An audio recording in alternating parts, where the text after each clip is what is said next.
So Gary, now that we've covered the NDIS, what other properties do you have that have good yields and capital growth?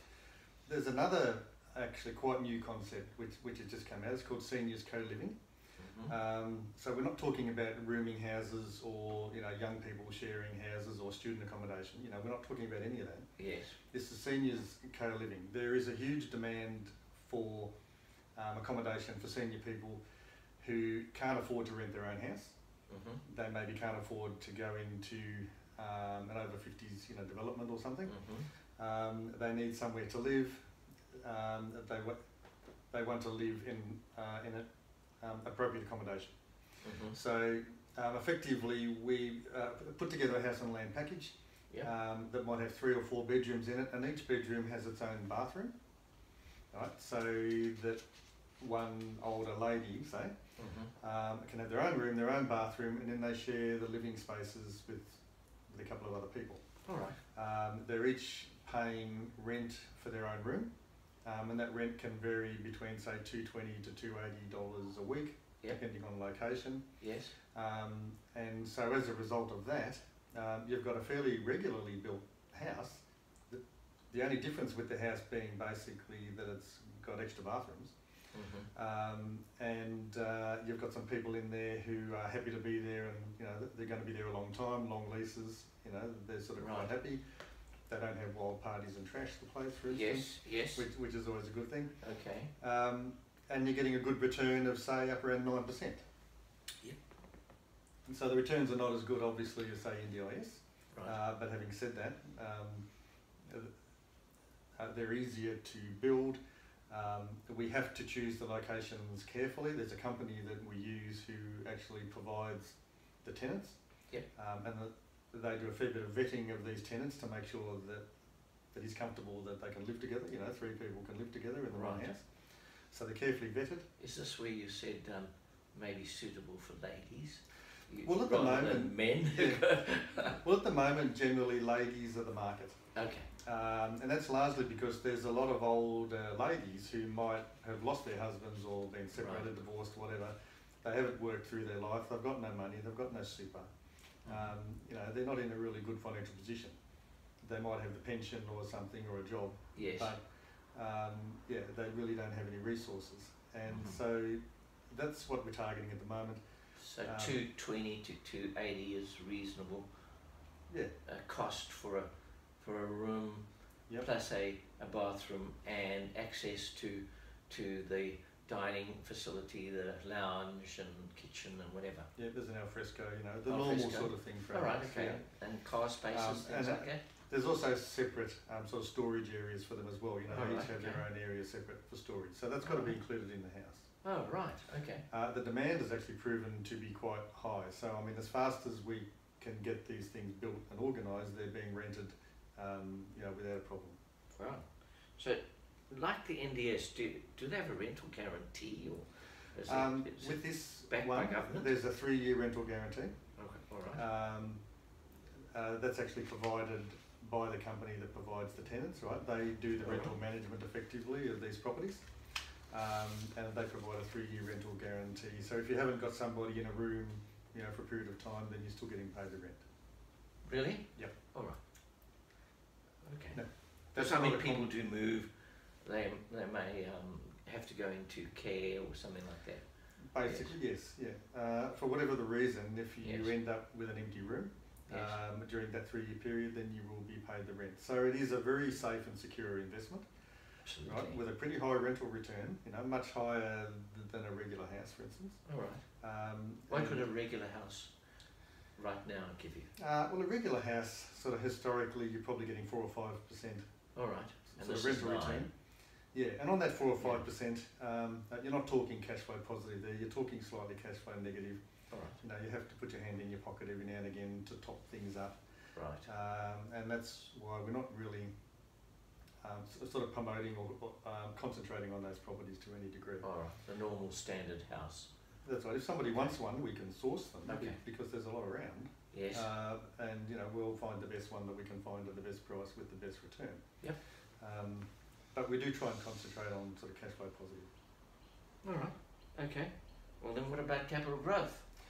Well, that's exactly the same thing. This is a regular house in a regular suburb, and in actual fact, if this went on the market, then you can ask a premium for this house, because at the moment only luxury high-end houses have a bathroom for every bedroom. Yes. Right, you're talking the upper end of the price market. You know, it's a luxury feature. Yes. Here you have a house basically that might have 3 or 4 bedrooms with a bathroom in every bedroom. So you can ask a premium for that. All right. So what I'm thinking of, what other uses after the 3 years there could be? Perhaps parents who have 2 children in university or something like that, and they don't want to share a room, and they don't want to share a bathroom, if I remember what my kids were like when they get to that age. So that could be, is that a possibility? There's a whole range of possibilities with these houses, but I mean, if you've got them rented out to senior people, I mean, a 3-year guarantee is just to help people get started, right? So you don't have that stress of, oh my goodness, what happens if I can't get a tenant? Yeah. But ultimately, if you've got good tenants in there that are going to stay in there for years, and I've got a couple of properties with some older people in there, and they've been there for years, and they keep the place immaculate, and there's no trouble at all. Then you just keep it going. You know, they can renew that 3-year lease for another 3 years, or no? Well, the leases are separate. Okay. The 3-year rental guarantee is just basically from the time you purchase the property. Yes. The rental managing company guarantees to pay the rent for 3 years regardless. All right. Now, after 3 years, that will expire. Yes. But you'll still have the tenants in there. They'll still be leasing the rooms. You know, everything can go on for year after year for 10, 15, 20 years. All right.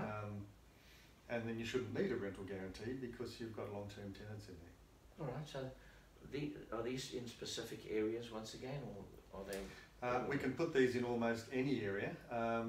The rental managing company that looks after sourcing the tenants, they very carefully vet the location before we agree to put a house there, to ensure that he's comfortable, that he's got, you know, the senior people that are ready to go into it.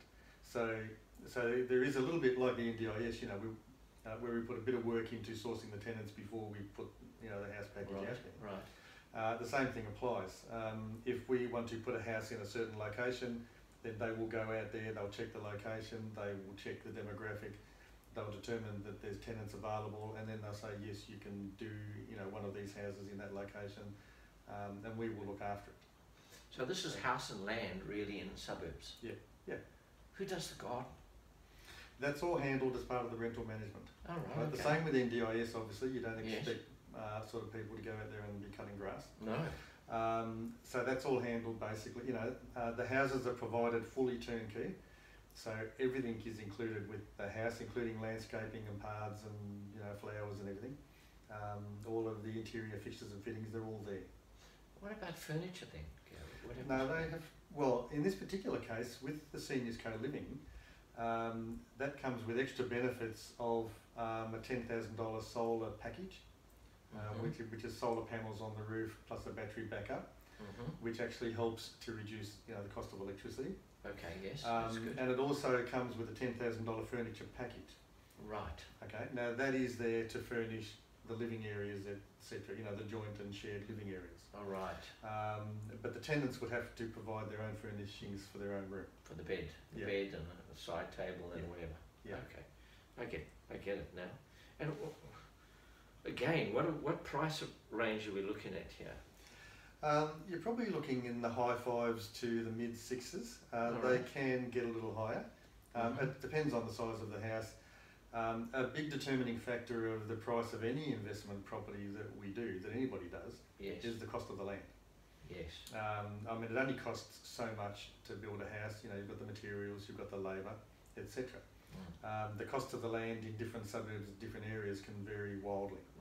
Right? From sort of regional areas, you know, there can be $100,000 or $200,000 difference in the cost of land from sort of one different place to another. So a lot of the price will be determined by where it's located. But other than that, the house is just a regular house build. All right. Okay. So when it comes to reselling, there should be no issues. No issues.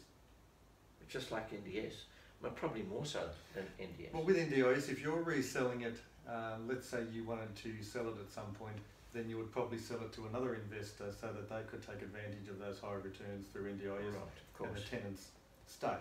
Yes. Having said that, at some point, if you wanted to pull it out of the NDIS system and sort of cancel that agreement, live in it yourself. Well, yeah, for whatever reason. Maybe you're old. But let's say you wanted to sell it on the general market. Yes.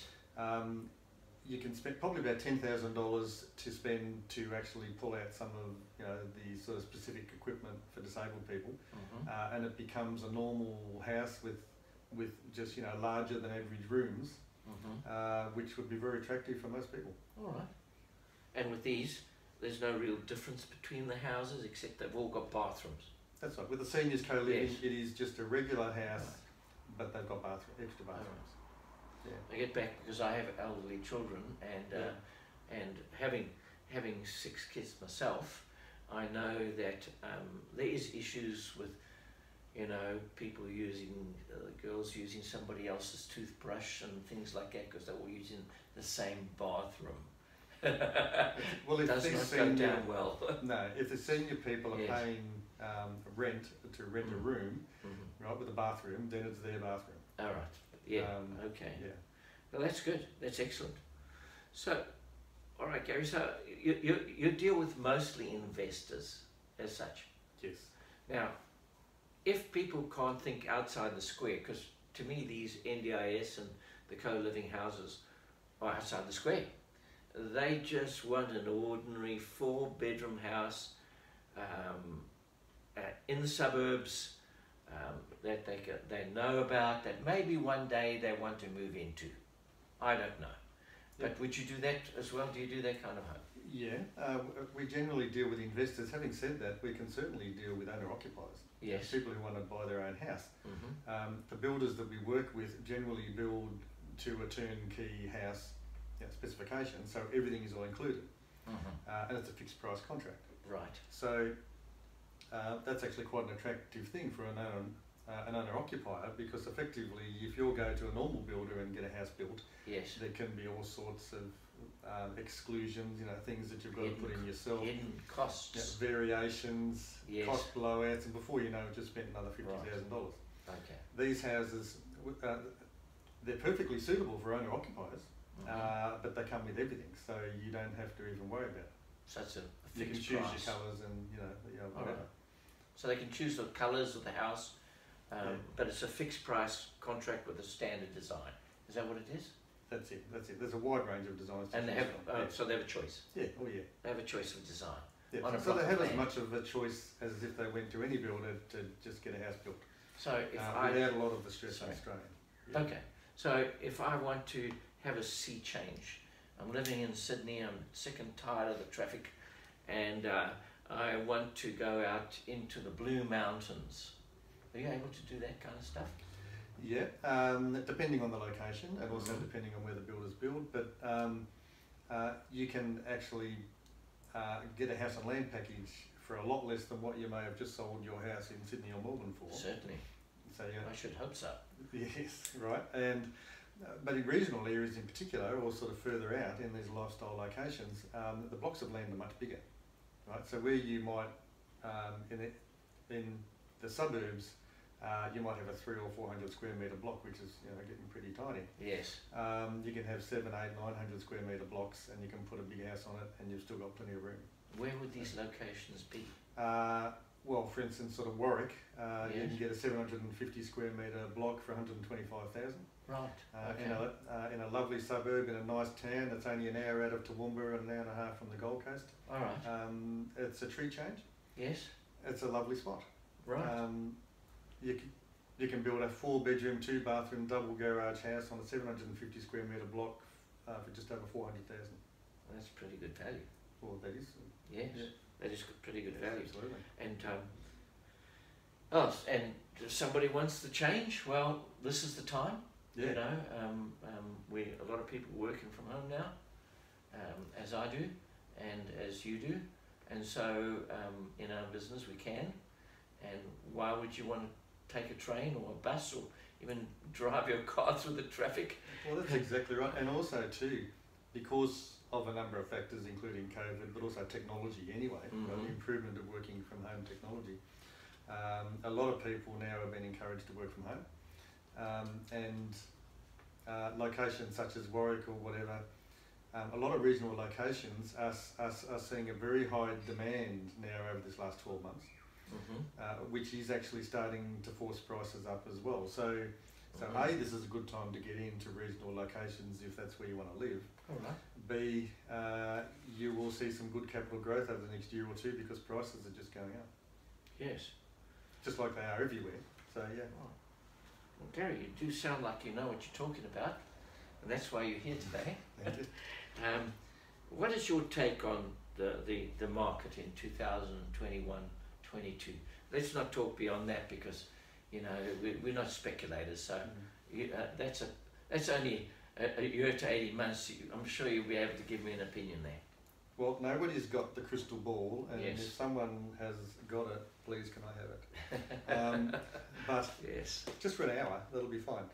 But effectively, there has been a huge demand for owner-occupier sort of builds and sales in the last 12 months, and that finished in March with the $25,000 grants, etc. Yes. And in Queensland, you know, the first-time owners grant and stamp duty rebates, yeah, etc. There was also other states as well, wasn't it? Yeah, other states doing different things. Yes. Okay. Yes.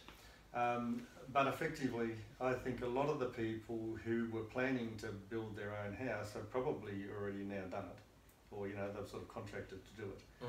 So I would imagine that there would be a slowdown in the owner-occupier, you know, sales market for this year. But at the same time, investors haven't had much of a look in because land has been in such a short supply that it's been hard to get land to put houses on for investors, and we still need to build investment housing, you know, for people to rent. Yep. So I think that will probably pick up some slack. The builders are very busy for the next year or so anyway. Now they've got a lot of contracts that they have to fulfil. I should imagine. Yeah. So yeah, I think there will be a slowdown in some areas and a bit of a pickup in others, but things are definitely still moving forward quite strongly. All right. So you know, we listen to the news all the time, and there's so many different experts and opinions out there.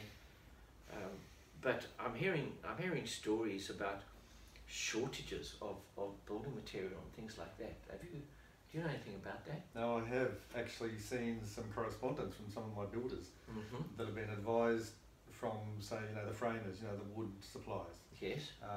The joists and the trusses and that. Some of the costs have gone up by 200%. Oh. There are shortages in supply because we get a lot of this stuff from overseas. We might even send some of our wood overseas to get processed and bring it back again, but you know, which is a bit of a shame. But having said that, yes, there is a shortage on the wood side and other sort of things as well. A lot of bits and pieces that go into a house come from overseas, and you know, there are shortages. Yes. Several builders that I'm talking to are actually planning to go to steel frames rather than wood because you know, there's sort of supply of steel. Yeah. But even then, steel is not in hugely great supply either. So yeah, there are shortages, and this is driving up prices as well. And it will continue to drive up prices into the future. So again, you know, this is an ideal time for people to act, you know, whether as an owner-occupier or as an investor, to, you know, try to get in before some of these price rises take effect, and some of the land prices, you know, sort of rise too high. Yeah, well, they're not making any more land, are they? No, no, and there's certain areas where land developers are really taking advantage, which is, you know, I mean, they've got every right to do whatever they want to do, but having said that, it is a bit of a problem. Yes, the council aren't too shy in charging their charges to developers either, are they? Councils, they need to make their money as well, and they're very good at it. Yes. Yes, they are very good at it, and getting better, and getting more and more money. Yes, yes, we have a few stories about that one, which we won't talk about right now. Right, okay. So, that kind of gives me a thought. I mean, you know, how does a small builder go out there and start building a house, and halfway through, he can't get the supplies, he can't hold onto that house or wait because he doesn't have the cash flow. And this is an issue for small builders. And it's an issue for smaller companies all over the place, including sort of caravan manufacturers, which I heard some stories recently where a lot of parts for caravans come from overseas. Yes. So there's been caravan sales all over the place because people can't travel international, so caravan sales have been high. But you've got to wait a year in order to get your caravan because they haven't got the parts to build them. Wow. And a lot of the smaller manufacturers are going to go out of business because they don't have a big enough, sort of reserve to actually wait for these parts to arrive. They don't get paid until it's finished and delivered. The same thing with the housing industry. There's a whole lot of items basically that are coming overseas. The smaller builders, they have to have sufficient reserves to be able to either pay more money for the materials to get their house built, or wait, and often they can't do that. And so yeah, it is a bit of an issue. So how would you protect your clients when they purchase a property from you? We have a panel of builders basically that I've been using for some years, that are known and trusted, and that are big companies. They do developments as well as house builds, as well as all sorts of things. They have the reserves basically to cope with this. So we don't basically use the smaller builders, the guy down the road, etc. We use good-sized building companies who have a lot of experience, particularly with the NDIS. We only use builders who have experience building NDIS properties, so that there is no issue in relation to them, their cash flow, for instance. Right. Okay. So, tell me the part that you play within the Integrity Finance Network. Why would you be a member of the Integrity Finance Network, and what does it do for you as a property person who is out there actively selling properties on a daily basis? Well, I act a bit more like a facilitator in some ways, in that I know a fair bit about properties and the areas, etc. But I work with specialists in their fields where required. So in other words, I work with the specialist sort of finance people that have been in the industry for years, sort of financial planners, like self-managed super fund, the builders basically as well. I will bring in the team of specialists that's required for an individual investor's own requirements. Right. Because everybody's in a different situation. Everybody wants to do something slightly different. They may or may not be self-employed. Their financial situation's quite different. Yes. They may be better off talking to this financial broker because they're a tradie rather than this other guy. So we will place them with the companies who we feel will suit them, the best. So does that include accountants and solicitors that you may be able to refer people to?